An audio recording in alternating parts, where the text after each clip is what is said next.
都市伝説のね、最終到着点。もう完全にこれで終わりなんですね。古事記と言霊。間もなくね、この科学も今ね、シンギュラリティとかいろいろこう言われてますけれども、その前の段階にですね、精神文明というものがね、あったと。あえてね、2000年間ずっと封印されてたんで、気づかないのも当然なんですけれども、一方で、じゃあ精神とは何かっていうところで、これが、日本語の50音というところにね、こうなってくるわけなんですね。八百万っていうね、精神ありますけれども、皆さん一人一人は神様なわけですよ。日本人が、いわゆる探し求めていた救世主となるわけですね。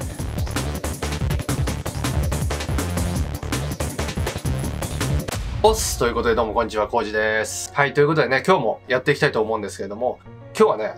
ちょっとね、だらだらお話ししていきたいんですけれども、皆さんがね、こう気になっている、都市伝説のね、最終到着点、終着点のお話をしていきたいかなというふうに思います。世界がね、求めている、メシアとは一体何なのかっていうところとかですね、日本が世界の、文明の中心になるっていうね、ものとかがあるんですけれども、それについてですね、お話をしていきたいと思います。これね、マジでね、本当に驚愕の、最終到達点なので、これをですね、こう知った後っていうかね、都市伝説が終わっちゃうわけですよ。もう完全にこれで終わりなんですね。ワンピースで言ったら、ラフテルみたいなお話になってくるんですけども、これはですね、今ね、流れてきてる、この都市伝説のね、最終到着点として、皆さんに、ぜひね、知っといてもらいたいな、ということなんですけども、そのね、説明に入っていくにあたって、まず、こちら。もうなんか、ごめんなさいね、汚くなっちゃって、もうめちゃくちゃね、擦り切れるほど、ちょっと読んでて、あれなんですけども、古事記と言霊というね、ものがあります。あれれというふうにね、もうすでに早速ね、思うと思うんですけども、皆さんね、気になったことあると思うんですよ。古事記って、なんであんなに神様がたくさん出てくるのかっていうね。僕もずーっと疑問になってて、ちょうど、ここにたどり着いたのがですね、去年の夏ぐらいだったかな。考察をずっとしてて、結構その時までですね、内容のコアなね、内容の都市伝説の考察をずっとやってたんですけども、僕もともとそういうのが好きで、なんで古事記ってこんなに神様が出てくるんだろうなというふうに思ってたわけですね。数百体ぐらいの神様が出てくるんですけど、わけもなく理由もなく、そんな神様をね、作って、それを記録してね、ずっと千何百年も伝承されるわけがないなと。ただ調べてても全然よくわかんなく、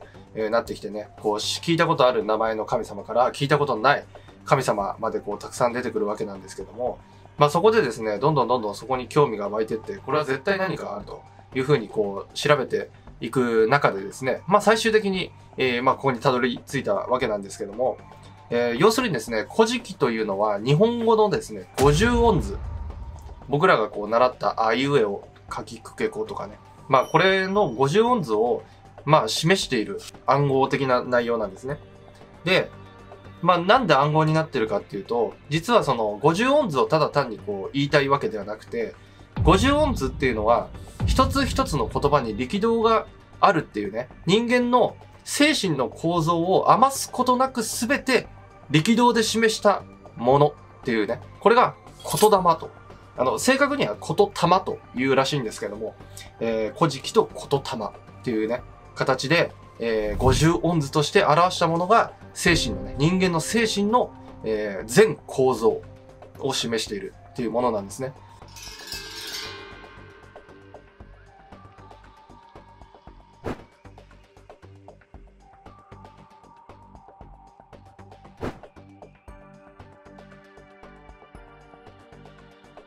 要はですね、僕らの、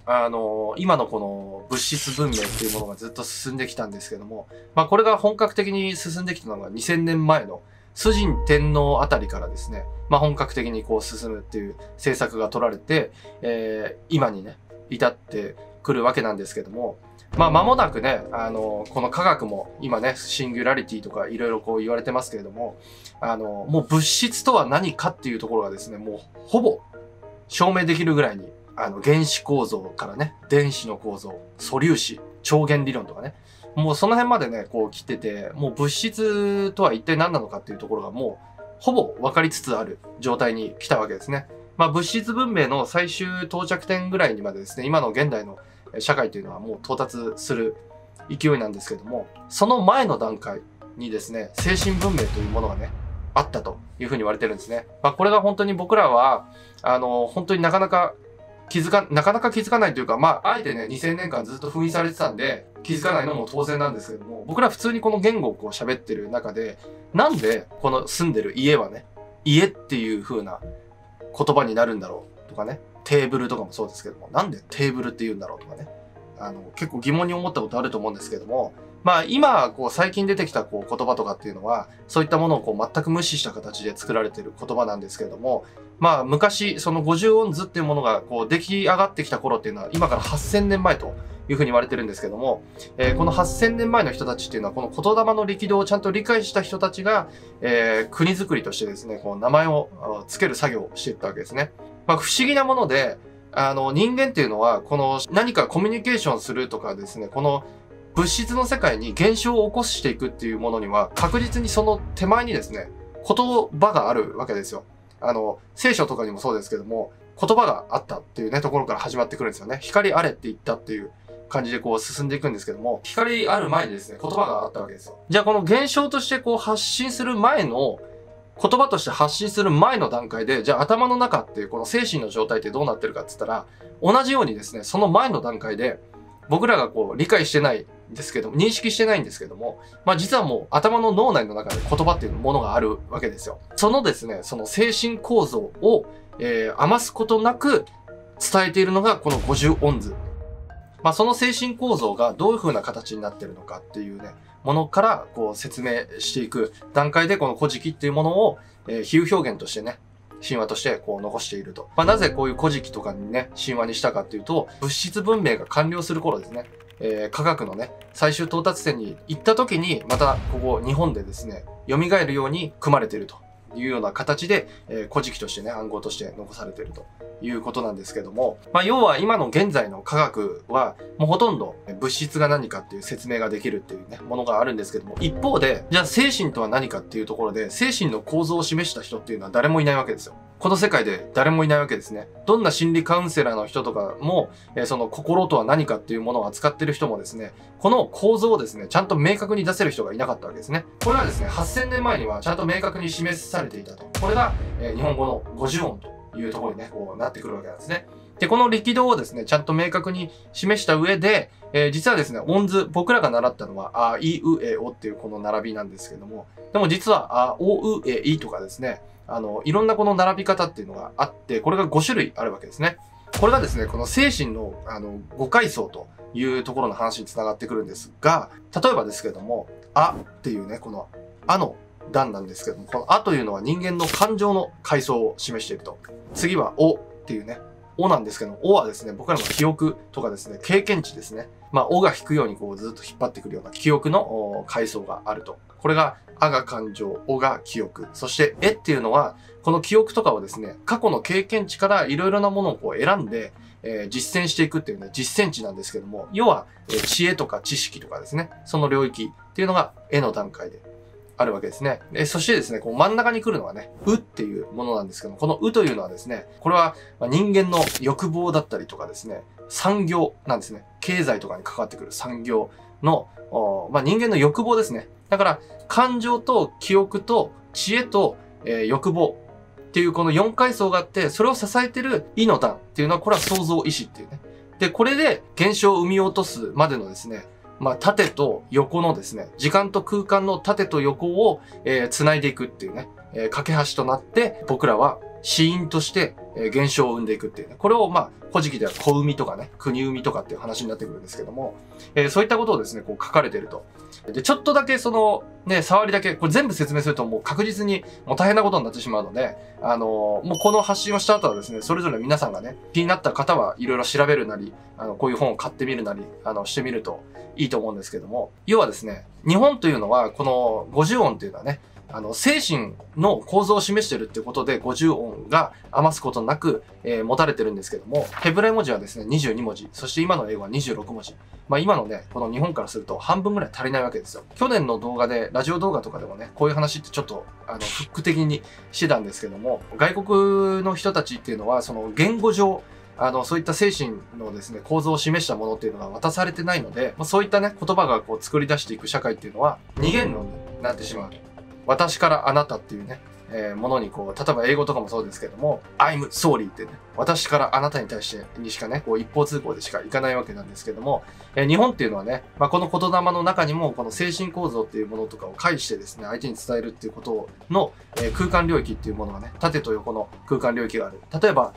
あとね、は。これが、二元論的なんですけども、あとはにですね、っていうものがあるわけですね。これはですね、目をつぶった時に、心の宇宙ってものが真っ暗でこう広がってるわけですよ。で、真っ暗で広がってるこの心の宇宙の中に、自覚というね、自分がここにいるっていう、その意識が芽生えて自覚をした瞬間に点となるわけですね。で、この点となった瞬間から意識っていうのは発生されて、自分が自覚を持った瞬間から自分側、主体と、自分とは呼べない側ですね。広がってるんだけど、これは何なんだろうっていうところですね。だから自分の自覚とは呼べない領域のことを客体と呼ぶわけですね。自分という自覚と主体と客体っていうこの3点の3つに分かれるわけですね。これ増加三振なんですけども、あ、わという風に分かれて、で、この領域に至った時に、僕らっていうのは次に出てくるのが、記憶、ね、自分の過去の経験なんですよ。さっきまで何やってたかなとかね。例えば今、目つぶる前までの瞬間は外は明るかったなとか、目の前にテーブルがあったなとかっていうこの記憶が出てくるわけですね。で、その記憶から何かを選びますよね。そういえば俺は、例えばじゃあ腹減ったとか、じゃあなんか食べたいなっていう風にこうなってくるわけなんですけども、じゃあこの腹減ったっていうことにこう気づくっていうのは、過去の経験からですね、いろいろ今日まだ食ってないなとかね、こういろんなことがこう思い浮かばれて、その中から選ばれたものが目の前に出てくるわけですね。これが、記憶からこう選ばれる行為として、この絵のね、次元にこう来るわけですね。で、この絵の次元で選ばれたものの対象に対して、何か実行したいと。じゃあ、例えば何かが食べたいって言うんだったら、頭の中でね、その瞬間にこう、一瞬の刹那の出来事でこういう風になるわけなんですけども、じゃあ実際にこう何かをしたいと思って、いざ自分の身にですね、力道としてね、エネルギーがバーンとこう、いった時に、実行動として動き出して、よし、飯作ろうみたいな感じのこう、動きになっていくわけですね。こういった、その、刹那の瞬間の心の動きっていうものを余すことなく伝えているのが、要は、日本語の50音図っていうことなんですけども、この力道がですね、その海外の言葉にはですね、含まれてないんですね。これっていうのは、この本を読んでいただくとすごく理解しやすいかなというふうに思うんですけども、例えばですけども、モーセっていうね、旧約聖書にこう出てくるんですけども、旧約っていうね、この日本から約束されて物質文明をですね、進めるために、言霊で言うとね、の、産業、欲望と科学の世界をですね、完結させるためにですね、文字が渡されてるんですね。例えばですけども、モーセがこう実会っていうのを持ってるんですけども、この実会っていうのは何かって言ったら、空間の横の列なんですよ。例えば、一番上の段で言ったら、赤沙汰の浜やらわっていう、これ10の文字列があるんですけども、ここの階層のですね、10個の、力道をですね、渡されて、モーセはね、そっちをこう、物質文明を進めてってるわけなんですね。っていうね、その欲望とか科学とか産業とかっていうものが発展する、力道が渡されてる。この10個を渡されてるから実会というわけなんですよ。この言霊をですね、明確に理解していた人たちっていうのは、ひしりという、集団だったというふうに言われてるんですね。ひしりというこの火っていうのは、その魂の玉っていう書くんですけど、言霊の玉ね。火を知る、人たちということでひしり。で、その役目として渡されていたのが、天皇家のね、血筋の方なんですけども、それと一緒にですね、その言霊をですね、ちゃんとその通りにね、力道が動くように、横に添えて、石板としてね、持っていたのが、八田の鏡というものなんですよ。で、この八田の鏡っていうものを照らしてですね、理想のね、精神国家が作れるかっていうところで、この力道通りにですね、言葉をつけてって、現象に言葉をこうつけてって、国づくりというものがこう行われていったんですけども、ちょうどその、今からね、2、3000年ぐらい前に、それだけではですね、理想の世界は作れないと。一応その精神文明としてはね、栄えてたんですけども、それだけではね、本当の意味で人間をこう支える、理想の国家は作れないと。というのは、その欲望の世界ですね。産業の世界っていうものがまだ完成されてなかったからということなんですけども、この欲望とか産業とかっていうこの領域はですね、僕らの先進国家の日本というのは実相を探っていくのに、この世の根本原理とは何なのかっていうところをこう探っていくと精神の方に入っていくわけなんですけども、反対にこの欲望とか産業の世界っていうのは外のものですね。自分から外のものをですね、内側ではなくてですね、この外側の客体側をですね、分析していくんですね。で、この分析っていうのはじゃあ何かって言ったら、例えば原子で言ったら中身どうなってんだろうと思って、この原子を破壊して中身をね、見るわけですよ。こういうことをですね、ずーっと進んでいくから、いわゆるこの科学の発展っていうのは競争になったりだとか、戦争になったりだとか、破壊っていうものが生じてくるっていうことなんですね。これを永遠とずっと繰り返していくことによって科学とは何なのかっていうね、物質とは何なのかっていうものが今までずーっと、長い年月をかけて分かってきたわけなんですよ。で、これがですね、渡されたのがスサノオのね、役目として渡されてるんですけども、いわゆるその役目として、モーセにね、そういった力道が渡ってって、この社会がずっと、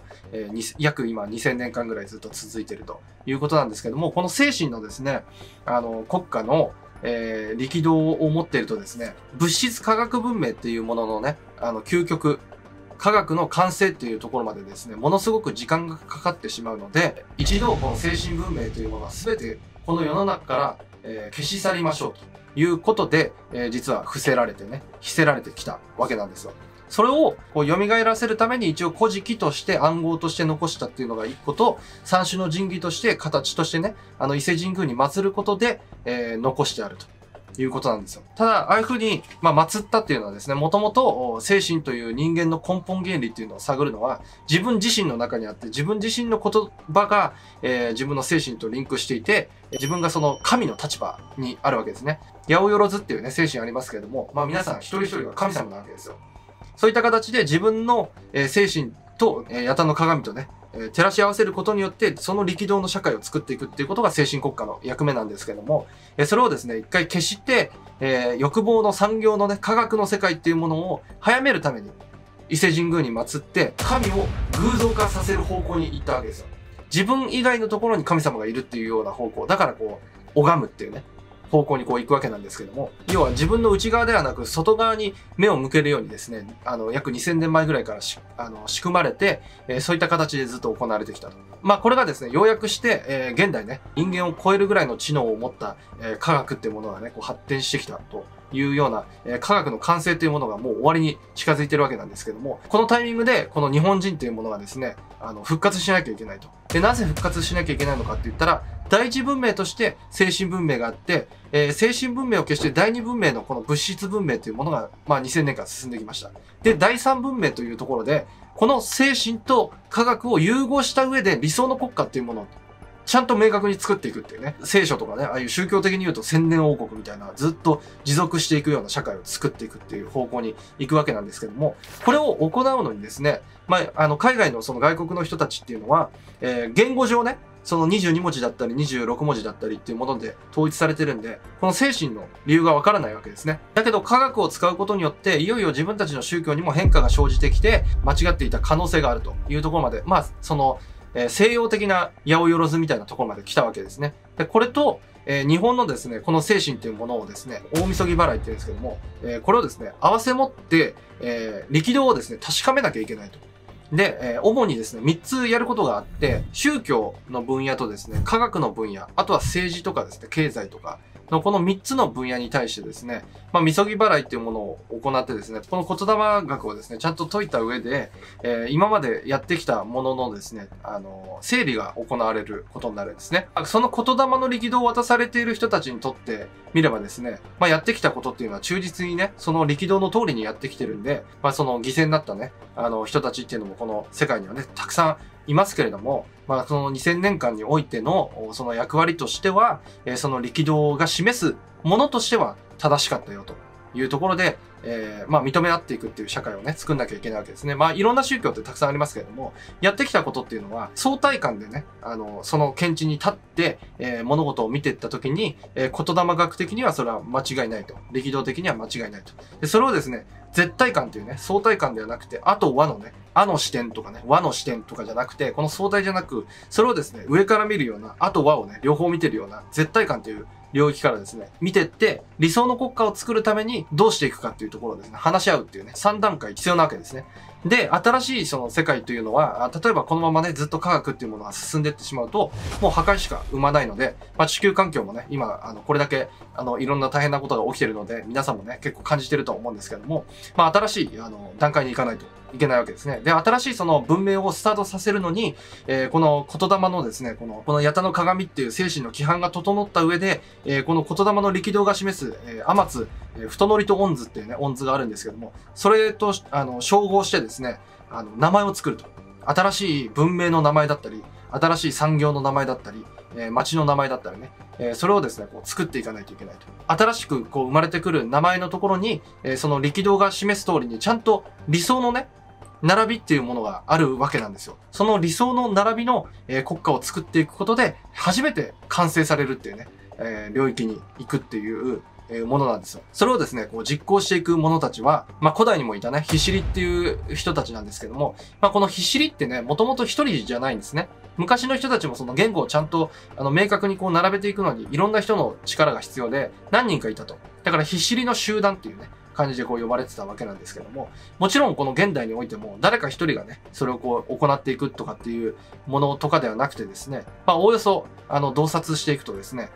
同じくひしりの集団ということでね、現れてくるんじゃないのかなというふうに思うんですよ。なので、こういったところからですね、日本がこう先進国家として蘇る、時期が来ていて、皆さんがね、いろんなところでね、例えばこの動画を通してとかね、ちょっとでも影響を受けたら、こういうところをね、こう調べていったりだとかして、皆さんがこう、それぞれこう見つめることで、何かこう、ちょっと変わってくるんじゃないのかなというふうに思うんですね。だから、誰か一人がどうのこうのとかね、いうものじゃなくて、このひしりの集団っていうものがこの日本にね、日本語ができないとまずこれ意味がないので、よくね、こう日本からこう救世主が出るっていうふうに言われてるんですけども、その理由っていうのが、まずそもそも日本語でしか紐解けないからっていうところなんですよ。なので、これがね、そのずっと言いたかったことなんですけども、日本の救世主というのはね、誰々ですっていうね、その誰かじゃなくて、さっきも言った通り、日本っていうのはそもそも八百万っていう一人一人が神様で、あるっていうね、ものとかをずっとこう、言語を通してね、ずっとこう、残してあるっていうことなんで、一人一人がそこの自分の精神、自分の自覚を持って、自分の言葉、言霊、ね、自分の精神っていうこの力道をすべて、見た上でですね、新しいものを生み出していく、作っていく、名前をつけていくっていうことで、理想のですね、社会を作っていくためのですね、いわゆる一人の神様ですよ、ということで、これをですね、やっぱりこの言語が整ってない世界から見ると、そういったことのですね、領域に入れるこの日本人が、いわゆる探し求めていた救世主となるわけですね。自分たちではずっと破壊を生むことしかできないんだけど、日本人がこれをですね、変えることができるわけですよ。触りの話だけでもね、こんなに長くなってしまってるので、めっちゃね、細かく、いろいろこうやっていくってなると、本当にね、授業レベルになってくるので、そういうのはね、今後、こういうのがきっかけで多分ね、こう流行り出してくるんじゃないかなというふうに思うんですけども、なんでこれがずっと出てこなかったかっていうと、実はこれをね、タイミング間違えるとダメだったみたいなんですよね。ずっとその科学の完成というのを待たないといけないと。じゃあ今は科学が完成されたのかっていうとですね、なんとも言えないんですけども、実はこの言霊学をですね、ちゃんと明確にこう勉強していた人たちっていうのが、その力道の通りに行くとですね、日本にちゃんと帰ってくると。この古事記にもね、示されているように、スサノオがですね、帰ってくるわけですよ。日本の高天原にですね、帰ってくるというふうに言われてるんですけども、それがですね、そのみそぎ払いの、タイミングだというふうに書かれてるんですね。そのみそぎ払いのタイミングが高天原っていうことなんですけども、この高天原っていうのは、どこなのかっていうとですね、日本の富士山ということなんですね。これでですね、僕もようやくこれタイミングなんじゃないかなと思って、こうやってね、動画撮ってるんですけども、いわゆるその、去年のその夏の段階ではですね、これ話していい内容なのかなっていうところで自分も考えていて、自分でこう、とりあえずまとめようとしてこうずっとまとめてたんですけども、いわゆるそれがですね、ちょうど去年ぐらいかな、発表されてね、富士山の麓になんとかシティみたいなね、感じにこうなってくるわけなんですけども、そこに参加する人たちは世界の、ね、人たちがこう参加してくると。そこにこう到達してきた時に、いよいよ、きっかけ的なこう合図みたいなね、やってきましたよっていうところがこう明確にわかる合図だと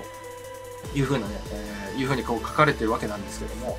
まあそれでこうなんかちょっとタイミングなんじゃないかなというふうな感じでこう最近はね、こう見てたんですけども、まあ言ってもこういったものをですね、じゃあこういざこう発信するってなった時に、まあ少なくとも影響力がないと、まるで意味がないなというふうに思ったので、そこからですね、こう、ちょっとやり方を変えてね、最近はこう、いろんな人にこう、楽しんでもらえるよ